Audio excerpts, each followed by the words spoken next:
We seem to be entering a time when it's a trend for technicians to wax incredibly quickly. Instead of focusing on the health and safety aspects of a proficient wax. For example, an area such as the underarm, which has at least 3 to 4 different variations in direction of hair growth, will be done in one application to remove all of the hair.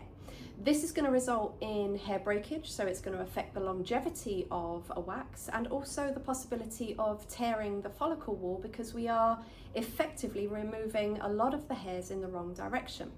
In the following video, I'm going to show you how to do an effective and time-efficient underarm wax properly.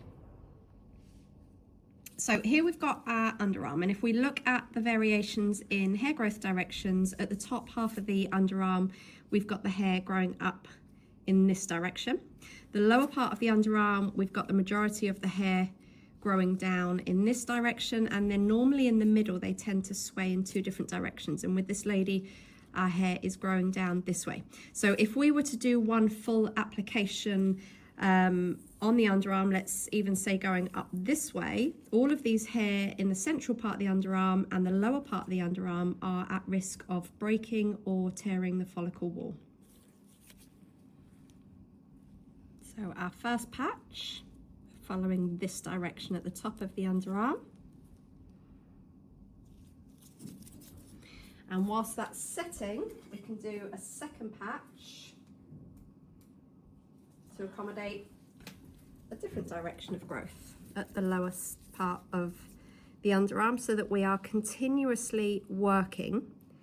We're continuously removing hair, which is going to help our timing.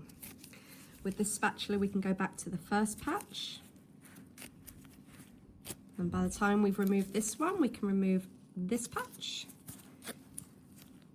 which leaves us with one small area to remove from and any overlaying we may need to do.